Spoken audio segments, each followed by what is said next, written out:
6 ফরজ কলেমা দাওয়াত লম্বা সময় দিয়ে বিশ্বাস স্থায়ী করে স্থায়ী বিশ্বাস দিয়ে বিয়ে করতে হবে।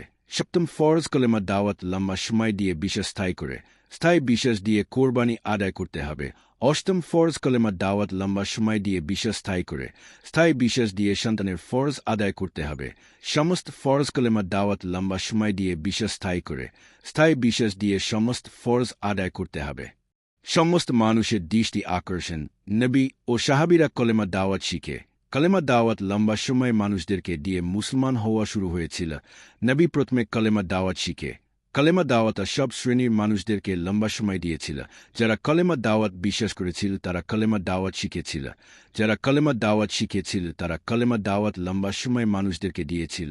কলেমা হচ্ছে আল্লাহ পাকের পরিচয়। যারা কলেমা দাওয়াত শিখেছিল তারা আল্লাহ পাকের পরিচয় শিখেছিল। আল্লাহ পাকের পরিচয় শিখলে আল্লাহ পাকের পরিচয়ের দাওয়াত দিলে আল্লাহকে দেখা যায়। আল্লাহ পাকের পরিচয়ের দাওয়াত লম্বা সময় দিলে অন্তর নূরে ভরপুর হয়ে যায়। অন্তর নূরে ভরপুর হলে বিশ্বাস স্থায়ী হয়ে যায়। বিশ্বাস স্থায়ী হওয়ার পর মুসলমান হওয়া যাবে। নবী সাহাবীদের কাজে শুরু কলেমা দাওয়াত শিখে কলেমা দাওয়াত লম্বা সময় মানুষদেরকে দিয়েছিল। নবী ও সাহাবীরা কলেমা দাওয়াত লম্বা সময় দেওয়ার পর বিশ্বাস স্থায়ী হয়েছিল। বিশ্বাস স্থায়ী হওয়ার পর মুসলমান হওয়া শুরু হয়েছিল। মুসলমান হয়ে নামাজ, রোজ, হাইজ, জাকাত, বিয়ে, কোরবানি, সন্তানের ফরজ সমস্ত ফরজ ঠিকভাবে আদায় হবে।